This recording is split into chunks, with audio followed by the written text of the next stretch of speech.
Hello everyone, चला पुढे जाऊयात. लास्ट लेक्चर पर्यंत आपण काय बघितलंय?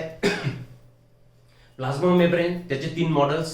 परत एक वेळा रिवाइज करू आपण त्याला. Unit membrane model by Robertson, right, in 1959.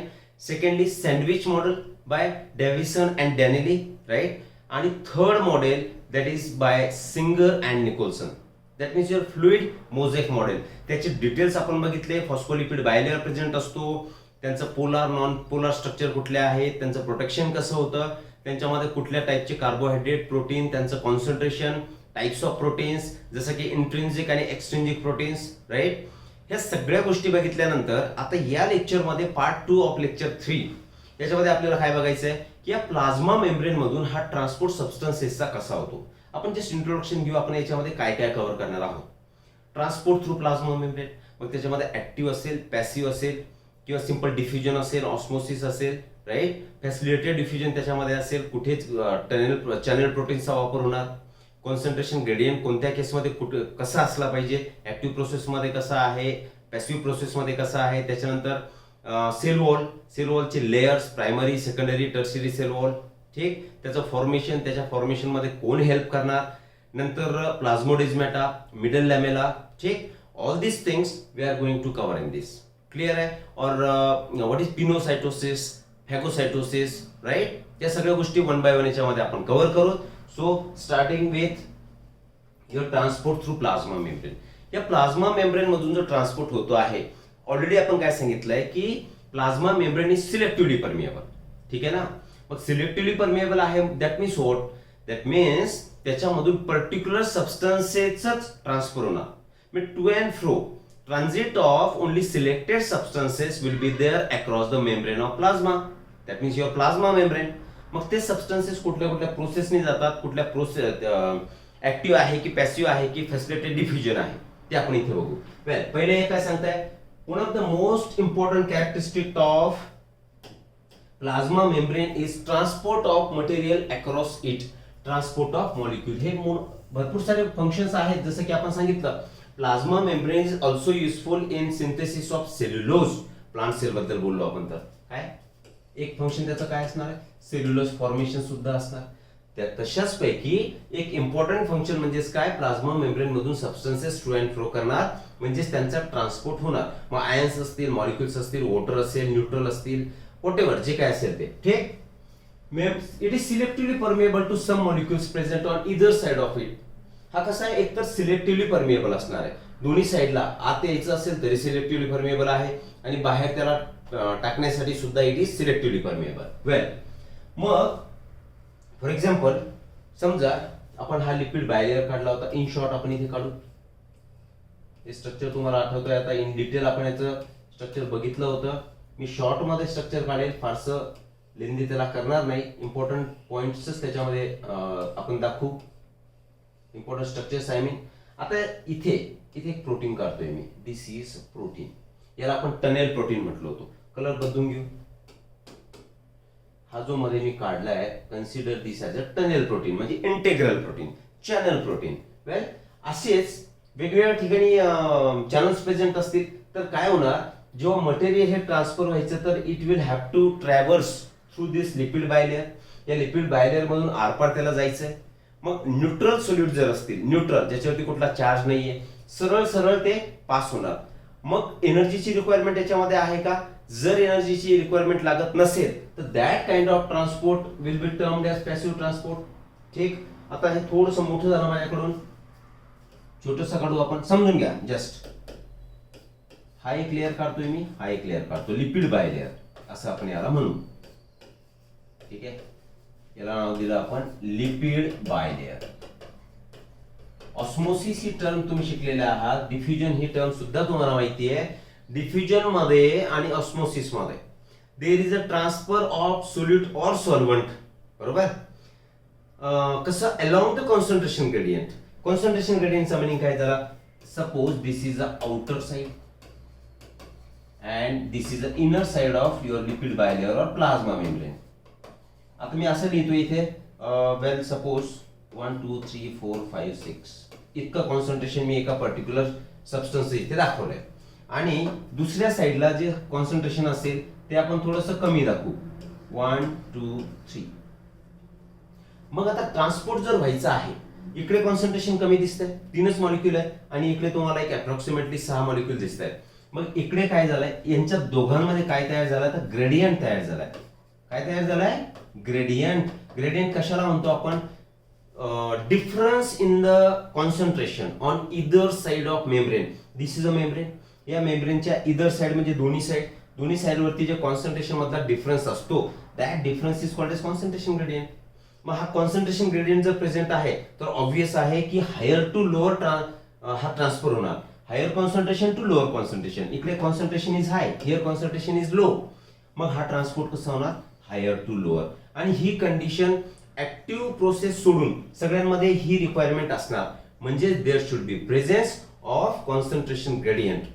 Right, concentration gradient तिथे असणं गरजेचं आहे. अदरवाईज ऍक्टिव्ह प्रोसेस वगळता, ऍक्टिव्ह एक्सक्लुडिंग ऍक्टिव्ह प्रोसेस, यांना कॉन्सन्ट्रेशन ग्रेडियंट हा म्हणजे आवश्यक असणार म्हणजे असणार.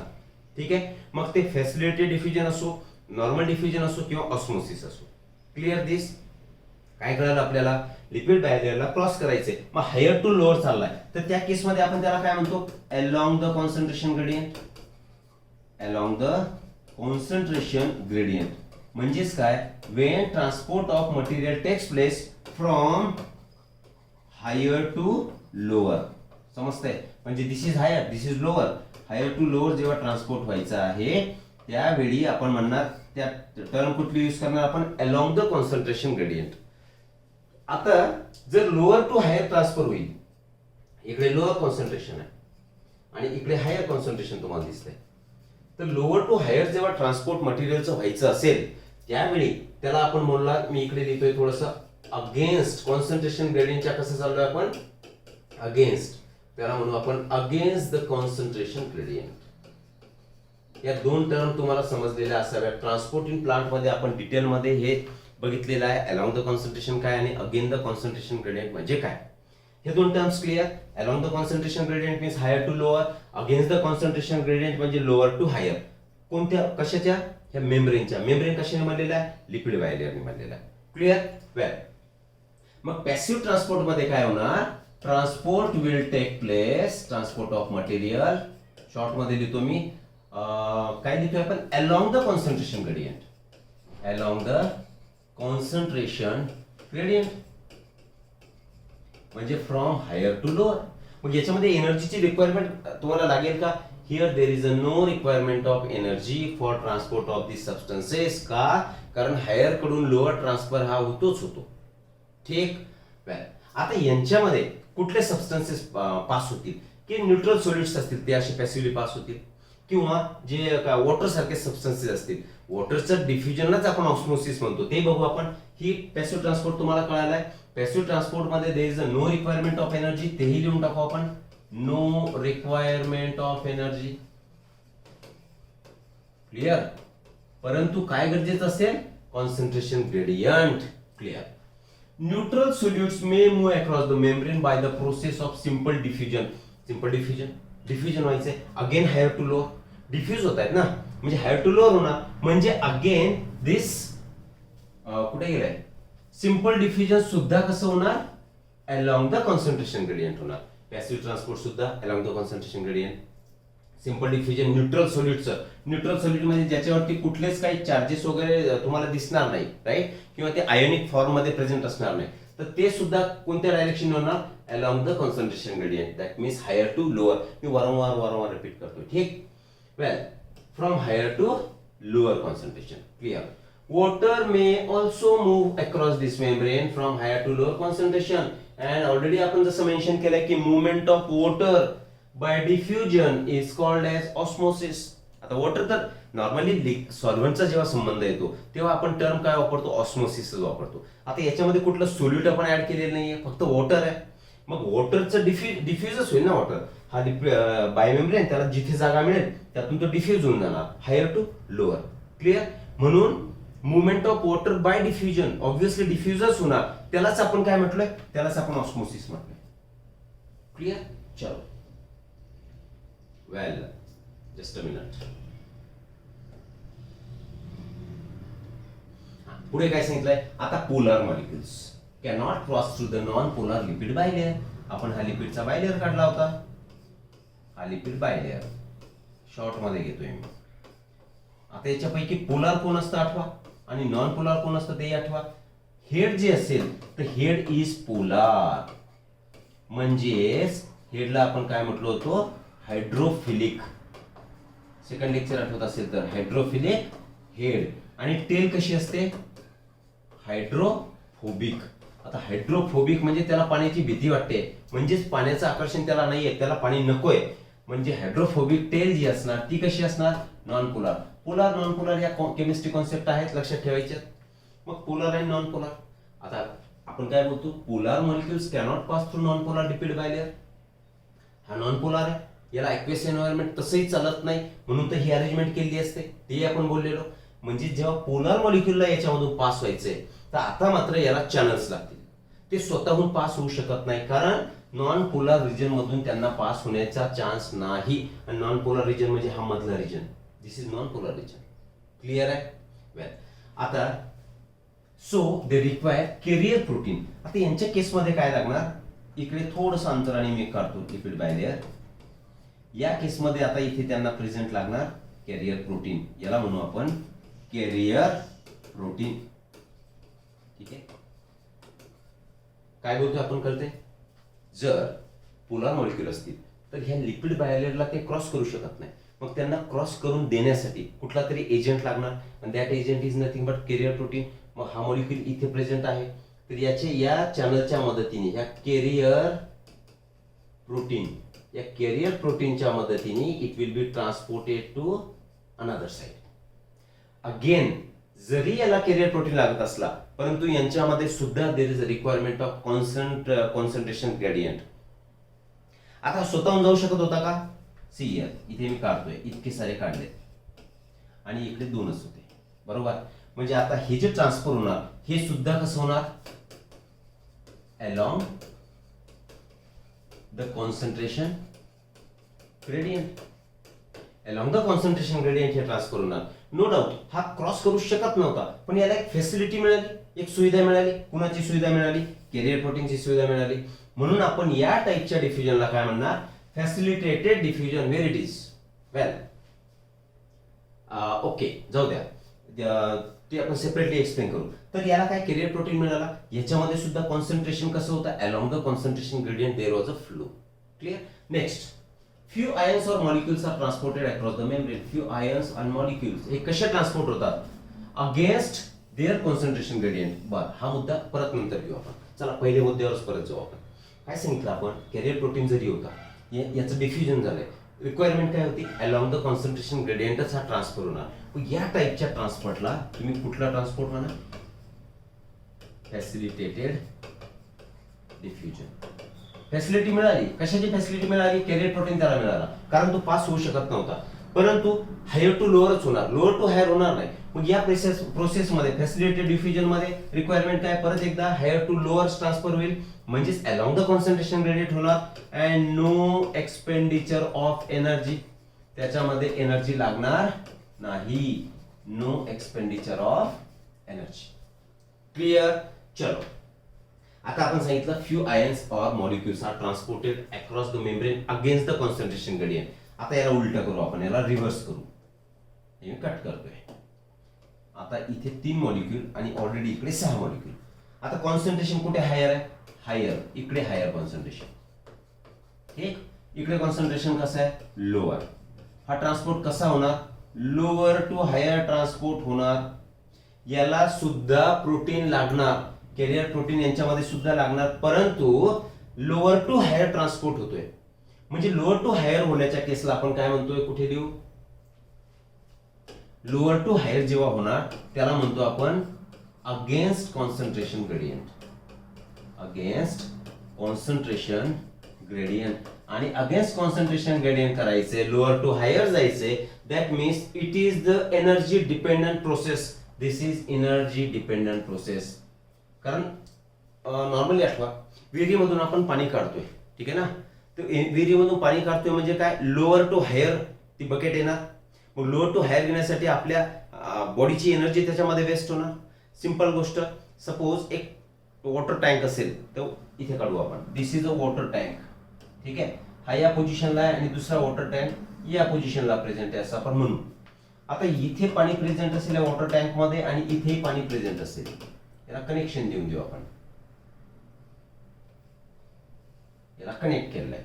आता या वॉटर टँक मधलं पाणी या वॉटर टँक मध्ये तुम्हाला टाकायचंय, तर ऑब्व्हियसली हे डायरेक्ट जाणार का?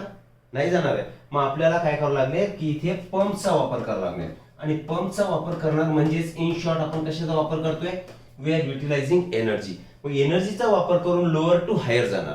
याही केसमध्ये काय होत आहे की lower concentration to higher concentration transfer करायचं आहे. याला इथे पाईपलाईन लागली म्हणजे सपोर्ट तर लागला, काय म्हणू आपण, चॅनल लागलाय, इथे सुद्धा चॅनल प्रेझेंट आहे. परंतु इथे पंप लागला म्हणजे एनर्जी लागली. मग लोअर टू हायर जर ट्रान्सफर करायचं इथे सुद्धा एनर्जी लागणार, म्हणजेच this is energy dependent process. आणि अशी जी प्रोसेस असते that process is called as active transport of ions or particular molecules. त्याला म्हणतो आपण ऍक्टिव्ह ट्रान्सपोर्ट. त्याचं एक्झाम्पल काय, sodium potassium pump. As it is NCERT मध्ये जे आहे त्याच्यामध्ये आपण एक्सप्लेन केलं, ठीक. मग कोणत्या 3 प्रोसेसेसनी ट्रान्सपोर्ट होणार सबस्टन्सेसचा अक्रॉस प्लाझ्मा मेम्ब्रेन? एक तर active process, energy dependent. Active process मध्ये lower to higher against the concentration gradient राहणार. पॅसिव्ह डिफ्युजन मध्ये काय होणार, along the concentration gradient higher to lower.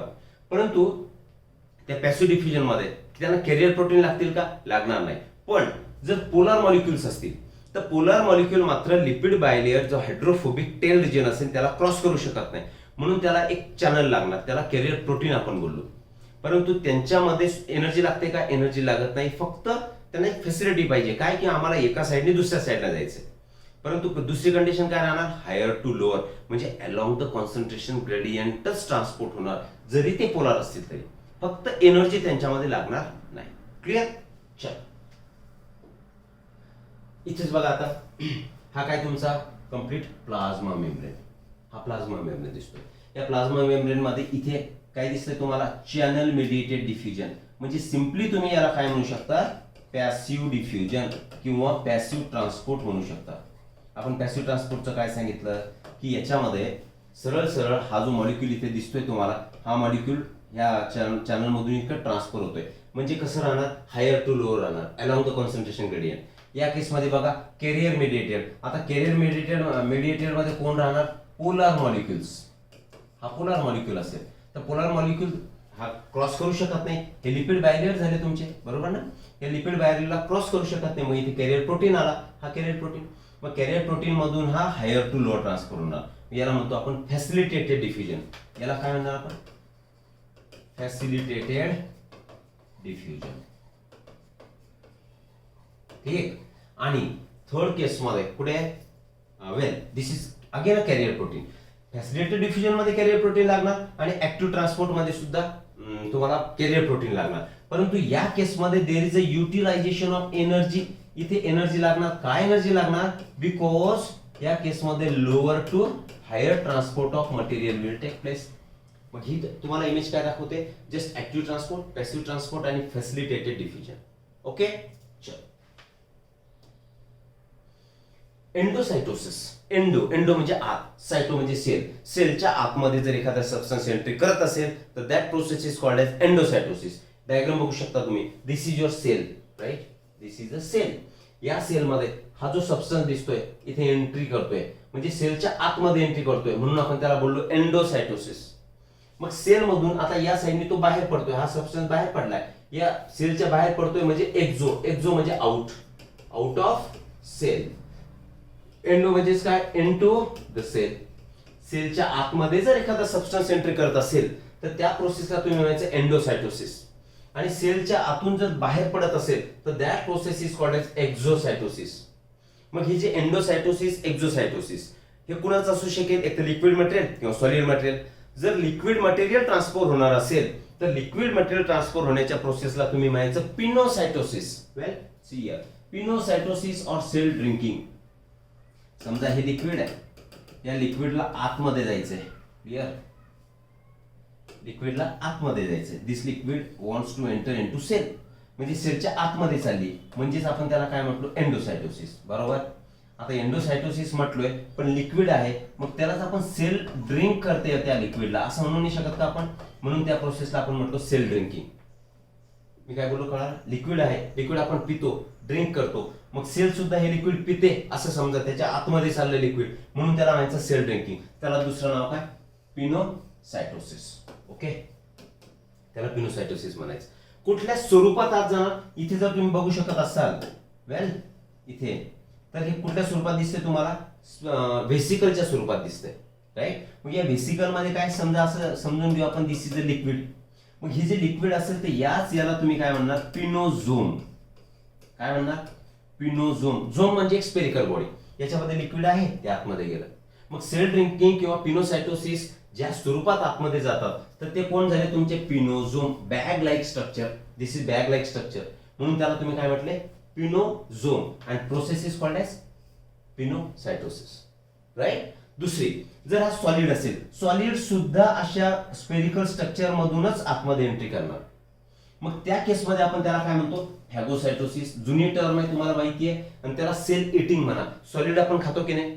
मग असं समजा सेल सुद्धा या सॉलिडला खातीये, हे सॉलिड, या सॉलिडला आता ही सेल खाणार म्हणजे इटिंग करणार. म्हणून जर सॉलिड स्ट्रक्चर असेल आणि ते जर ओढत असेल तर त्या प्रोसेसला एक तर फॅगोसायटोसिस म्हणा, सीईआर, किंवा त्यालाच म्हणा सेल इटिंग.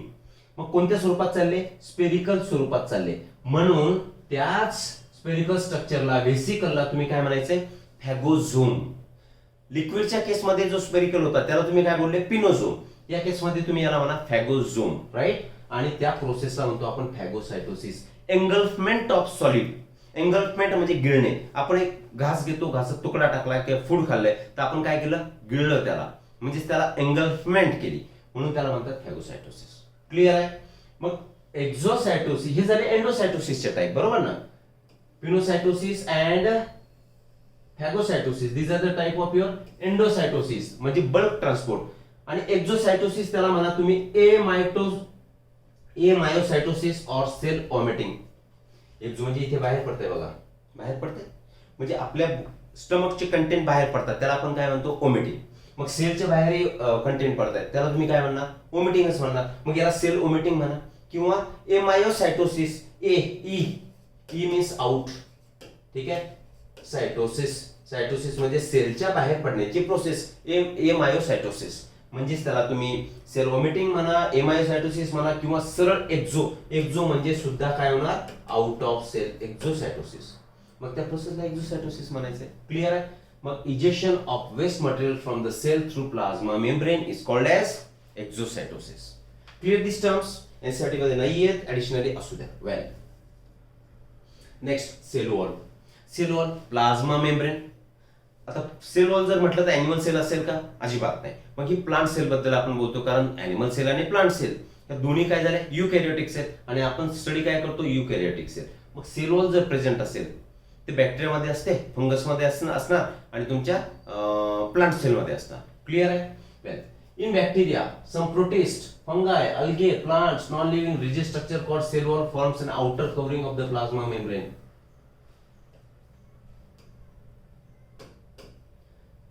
हा तुमचा प्लाझ्मा मेम्ब्रेन. या प्लाझ्मा मेम्ब्रेनच्या वरती फॉर एक्झाम्पल हे जे सेकंड स्ट्रक्चर असेल कव्हरिंग, याला म्हणायचं तुम्ही सेल वॉल, याला म्हणायचंय सेल वॉल. आणि हे काय झालं? तुमचा प्लाझ्मा मेम्ब्रेन. कुणाकुणामध्ये प्रेझेंट आहे? प्रोटिस्टामध्ये पण आहे, फंगसमध्ये आहे, बॅक्टेरियामध्ये आहेच.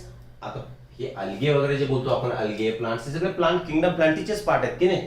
आणि कसं स्ट्रक्चर आहे? This structure is non living structure. Cell wall is non living structure. Clear? कुणाला सराउंड करते? Plasma membrane. प्लाझ्मा मेम्ब्रेनच्या वरती लेअर तुमचा सेल वॉलचा असेल. तर हे सेल वॉल जे असणार ते सेल वॉल सुद्धा वेगवेगळ्या व्हरायटीमध्ये असणार. Variety in the sense type मध्ये, primary cell wall, secondary cell wall, tertiary cell wall. Well, नीट करून घेऊ आपण बरं. त्याला मी इरेज करतोय. ओके, आता मी इथे काढली आहे फॉर एक्झाम्पल हे असं एक स्ट्रक्चर काढतो मी. याला तुम्ही म्हणा प्लाझ्मा मेम्ब्रेन. ओके, हे आतमध्ये काय असणार? याचं सेल वॉलचं ल्युमेन. ल्युमेन म्हणजे पोकळी. याच्यावरती एक सेकंड आपण स्ट्रक्चर काढू किंवा कव्हर काढू आणि या कव्हरला तुम्ही म्हणा आता primary cell wall, sorry secondary म्हणून इथे नंतर नाव देऊ, चला नाव नंतर देऊ. याच्यावरती परत एक लेअर मी काढतोय, ठीक आहे. याला एक वेगळं नाव देऊ, परत एक लेअर, ठीक, याला एक नाव देऊ आणि त्याच्या फायनली सगळ्यात वरती एक लेअर आपण काढू. तिथे असे वेगवेगळे वॉलचे लेअर इथे प्रेझेंट असते. आता ल्युमेन आहे, प्लाझ्मा मेम्ब्रेन आहे, तर इथे वेल दिलंय आपण नाव, याला म्हणा S1 S2 S3. म्हणजेच हे काय झाले, सेकंडरी वॉल लेअर झाले. सेकंडरी वॉल लेअर कोणत्या साईडने दिसत आहेत, प्लाझ्मा मेम्ब्रेनच्या साईडने दिसत आहेत. प्लाझ्मा मेम्ब्रेनच्या साईडने तुम्हाला सेकंडरी वर first layer, second layer, third layer. आणि आता या लेअरला तुम्ही म्हणा काय म्हणणार, प्रायमरी वॉल लेअर. याला प्रायमरी वॉल म्हणा.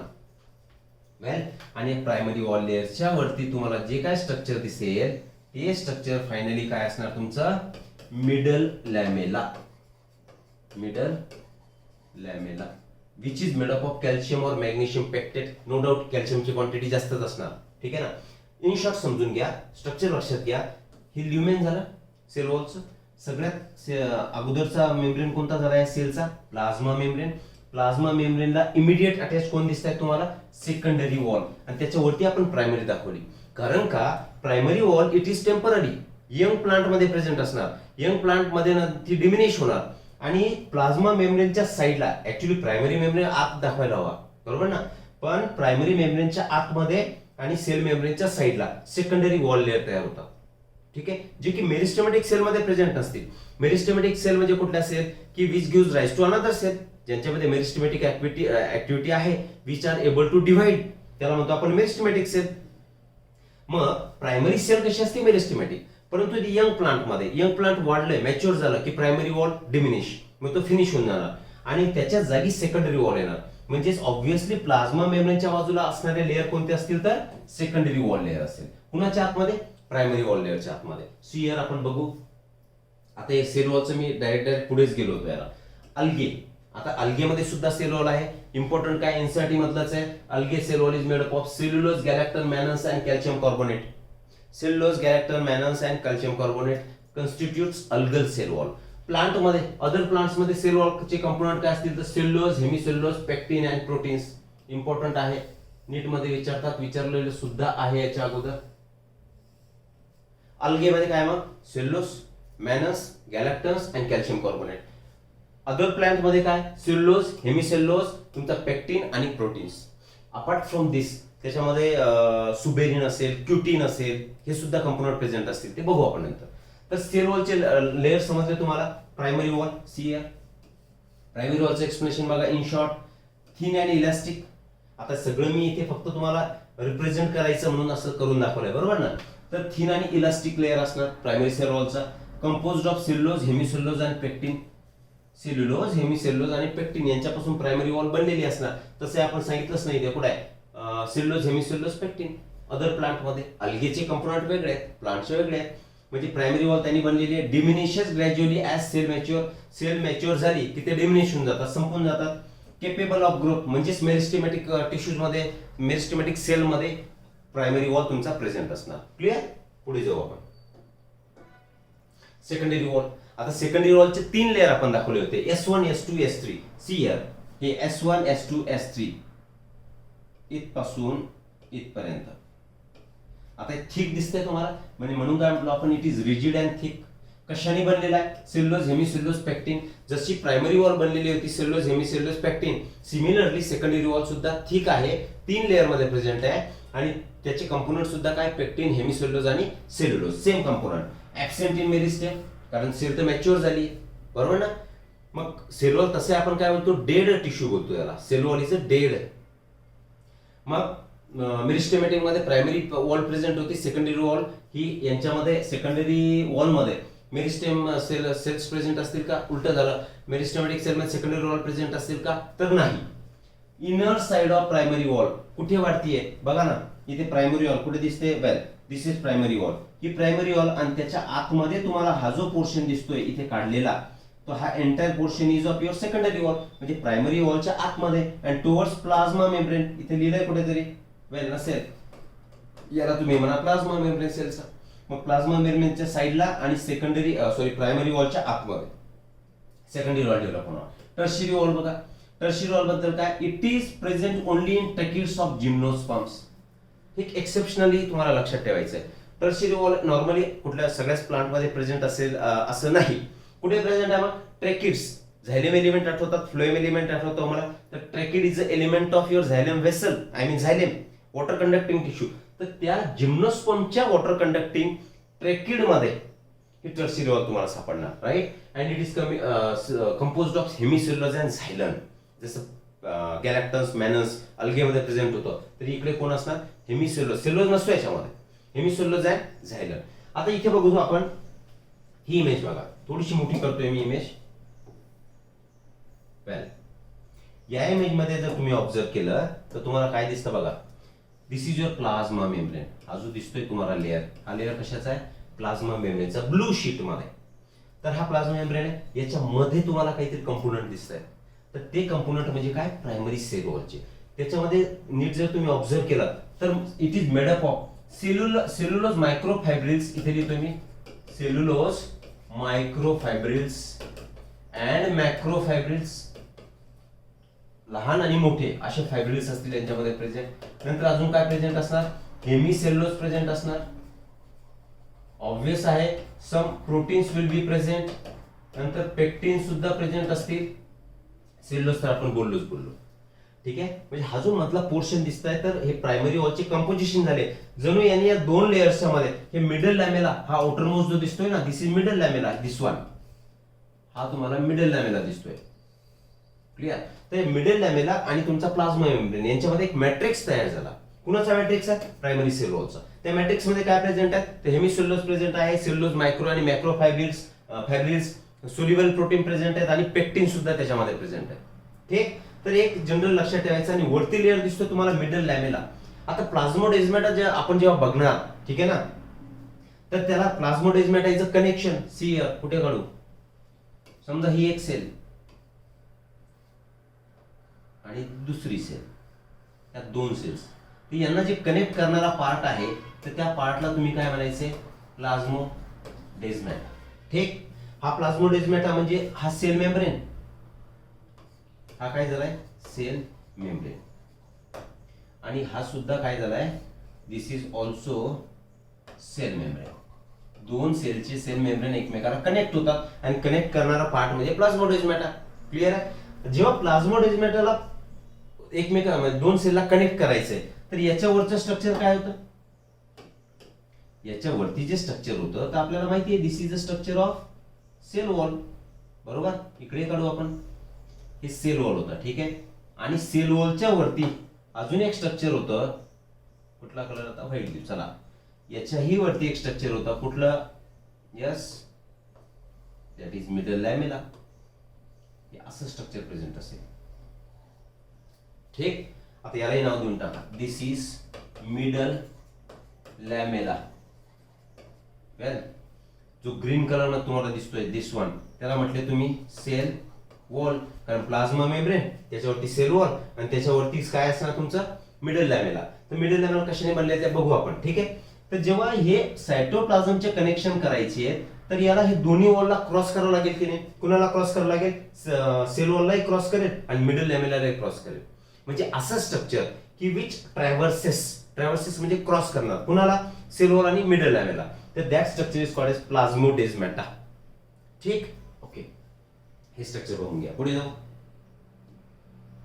Middle lamella. आता जो मिडल लॅमेला बोललो आपण की जो प्रायमरी वॉलच्या वरती आपण दाखवला होता लास्ट डायग्राम मध्ये, it is made up of calcium and magnesium pectate. परंतु कॅल्शियमची क्वांटिटी काय, कॅल्शियमची quantity is more. Normally calcium pectate बनलेला असतो, मॅग्नेशियम सुद्धा असू शकेल, पण quantity wise calcium is more, right. आणि it act as a plant cement. Plant cement म्हणजे काय, त्याला कनेक्ट करण्याचं मिडल लॅमेचं फंक्शन असणार. Cellulose is the main constituent of cell wall. Obviously बघितलं आपण, सेल्युलोज, हेमिसेल्युलोज, पेक्टिन हे सगळे. इन ऍडिशन टू सेल्युलोज काय काय प्रेझेंट आहे, हेमिसेल्युलोज आहे, क्युटीन आहे, पेक्टिन आहे, lignin, suberin are present in the cell wall. जे मॅट्रिक्स आपण बघितला त्या मॅट्रिक्स मध्ये कंपोनंट बघितले की नाही, यस सेल्युलोज तर आहेच, पण त्याच्यासोबत हेमिसेल्युलोज, पेक्टिन्स, तुमचे काय म्हणू आपण क्युटीन, सुबेरिन, पेक्टिन, हे सगळे, आणि तुमचा इकडे लिग्निन. ठीक आहे, जसं की लिग्निफाईड वॉल प्रेझेंट असतात तुमच्या स्क्लेरिड्स मध्ये. अॅनाटॉमी ऑफ फ्लॉरिंग प्लांट जर तुम्ही बघितली त्याच्यामध्ये लिग्निफाईड वॉल ऑफ तुमच्या काय स्क्लेरिड म्हणजे काय स्टोन सेल्स त्याच्यामध्ये प्रेझेंट असतील. ठीक, well a cell wall frame is a frame or protective layer of cell, त्यालाच म्हणतो आपण एक्झोस्केलेटन ऑफ सेल. ठीक, आगे चलते. सेल्युलोज मायक्रोफॅब्रिक्स ऑलरेडी मी सगळं सांगितलंय, फक्त आता थिओरिटिकल फॉर्म मध्ये. Cellulose microfabrics and macrofabrics are arranged in layers to form skeleton of cell wall. परत एक वेळा मागे दाखवतो तुम्हाला. हे मायक्रोफॅब्रिक्स मॅक्रोफॅब्रिक्स कुठे आहेत तर या सेल वॉल मध्ये. ही प्रायमरी वॉल दाखवली आपण, ते मायक्रोफॅब्रिक्स यांच्यामध्ये प्रेझेंट असतात. ठीक, in between these layers other substances like pectin, hemicellulose may be present. This form the matrix of cell wall. Already मी बोललोय मिडल लॅमेला आणि इकडे तुमचं काय खाली प्लाझ्मा मेम्ब्रेन, दोघांच्या मध्ये त्यांनी मॅट्रिक्स तयार केलं. जसं की तुम्ही स्ट्रक्चरल ऑर्गनायझेशन मध्ये आपण टिश्यूज बघतो तर मॅट्रिक्स तयार झालेला असतो. सिमिलरली यांच्यामध्ये सुद्धा matrix like appearance is there. Cell wall material hemicellulose, pectin, lignin are synthesized in plant Golgi bodies. आणि प्लांट मध्ये ज्या गॉल्गी बॉडीज प्रेझेंट असतात त्यांना तुम्ही डिक्टायोझोम सुद्धा म्हणू शकता. डिक्टिओझोम प्लांटच्या केसमध्ये गॉल्गी बॉडी म्हणा, आणि गॉल्गी बॉडी आपण ऍक्च्युअली अॅनिमल सेल मध्ये वापर करतो. ठीक आहे, तर डिक्टायोझोम काय करतात तर तुमचे हे कंपोनंट तयार करतात. सेल वॉलचं मटेरियल म्हणजे hemicellulose, pectin, lignin these are synthesized by dictyosomes. लक्षात ठेवायचंय गॉल्गी कॉम्प्लेक्स बनवणाऱ्याला. Formation of cellulose occurs by cell membrane. सुरुवातीलाच मेन्शन केलंय आपण की सेल मेम्ब्रेनचं one of the major functions is formation of cellulose. ठीक, पुढे प्लाझ्मोडेस्माटा सांगितलंय. प्लाझ्मोडेस्माटा टर्म कुणी दिली बघा. Term is given by Strasburger. केव्हा दिली आहे 1901. इयर आपल्याला फारशी इम्पॉर्टंट नाहीये. Second, these are cytoplasmic connection between to adjacent cells. परत एक वेळा, ह्या दोन ऍडजस्टंट सेल्स आणि या दोन सेल्स मध्ये एक कनेक्शन असेल. सेल नंबर 1 याला cell 1, this is your cell 2. या दोघांमध्ये सायटोप्लाझमचं कनेक्शन. यांच्यामध्ये हा सायटोप्लाझम, हा सेल 1 चा सायटोप्लाझम, इथे जो असेल this is cytoplasm of second cell. बरोबर, या दोघांमधलं जे कनेक्शन दिसतंय तर या कनेक्शनलाच तुम्ही काय म्हणता plasmodesmata. Okay, plasmodesmata are characteristic of multicellular. Yes, important point. Plasmodesmata हा युनिसेल्युलर ऑर्गॅनिझम्स मध्ये प्रेझेंट नसतो, मल्टीसेल्युलर प्लांटचं कॅरेक्टरिस्टिक आहे. आता युनिसेल्युलर म्हटलं तर सेलच एक असणार, तर प्लाझ्मोडेस्माटाची गरज आहे का? अजिबात नाही. मल्टीसेल्युलर मध्ये भरपूर साऱ्या सेल्स प्रेझेंट असतील आणि त्यांना एकमेकांशी सायटोप्लाझमिक कनेक्शन असणं गरजेचं असतं. That is why. Well, continuity of the cytoplasm is maintain by ER tubules. Endoplasmic tubule त्याला डेस्मोट्युब्युल म्हणा. दोन सायटोप्लाझमची जी कंटिन्युटी आहे तर ती एंडोप्लाझमिक रेटिक्युलमचे जे ट्युब्युल्स असतात त्या मेंटेन ठेवतात. Well, cell wall and middle lamella. Cell wall and middle lamella may be traverse by plasmodesmata. कारण काय मागच्या डायग्राम मध्ये दाखवलं होतं, परत एक वेळा लागू. याच्यावर सेल मेम्ब्रेन वरचा लेअर तुम्हाला कोणता असतो हा सेल वॉल, आणि सेल वॉलच्या वरती लेअर कुठला आहे तर इट इज मिडल लॅमेला. मग याला जर पास व्हायचंय तर ह्या दोघांमधून पास होईल ना. येस, त्याला म्हणतो आपण ट्रॅव्हर्स करणे. This layer this connection traverses through middle lamella and cell wall. Clear? Okay. Well, functions of cell wall माहिती आहे. शेप मेंटेन ठेवणे, त्याचं प्रोटेक्शन करणे, त्याची बर्स्टिंग न होऊ देणे, to give shape to the cell, सेलचा शेप मेंटेन ठेवणे, protection of cell from mechanical damage and infection, कुठले इन्फेक्शन किंवा डॅमेज होऊ नये म्हणून त्याचं हेल्प करणे, help in cell to cell interaction. Cell to cell interaction मध्ये सुद्धा हेल्प करणार का, कारण त्याच्यामधून प्लाझ्मोडेस्माटा पास होतोय. And provides barrier to undesirable macromolecules. जे हार्मफुल सबस्टन्सेस असतील सेलसाठी तर त्यांना एक बॅरियर म्हणून हा काम करणार. क्लिअर? ओके. ऍडिशनल इन्फॉर्मेशन मध्ये प्लाझ्मा मेम्ब्रेनचं स्ट्रक्चर कसं आहे तर असिमेट्रिकल स्ट्रक्चर आहे. It do not maintain the symmetry. म्हणजे वरचा लेअर त्याच्यामध्ये असणारी प्रोटीनची क्वांटिटी, खालच्या लेअर मध्ये असणाऱ्या प्रोटीनची किंवा कार्बोहायड्रेटची quantity it will be different. That means symmetry will not be maintain. Well, lipid component शिकलो आपण मेनली लिपिड कंपोनंट कोणता असतो तर फॉस्फोग्लिसराइड असतो. रिव्हिजन म्हणून घ्या. फॉस्फोलिपिड त्याच्यामध्ये मेन असेल. One of the most important function of plasma membrane of transport of molecules across it, हे झालेलं आहे आपलं. Plant cell is surrounded by polysaccharide cell wall, polysaccharide. ठीक. Well, plasmodesmata enable direct regulated and intercellular transport of substances between neighbouring plant cell, हे सुद्धा आपण बघितलं. In the cell membrane, non-polar tail of saturated and unsaturated hydrocarbon is protected from aqueous environment. हे सुद्धा आपण detail मध्ये बघितलं आहे. Clear? Okay. Now this is how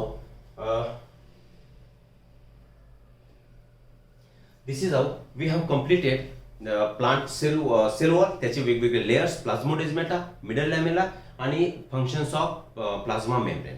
next lecture मध्ये याच्या पार्ट 3 मध्ये आपण सायटोप्लाझम आणि सेल्युलर ऑर्गॅनेलिज कव्हर करण्याचा प्रयत्न करू. आता तोपर्यंत मी थांबतोय. Thank you very much.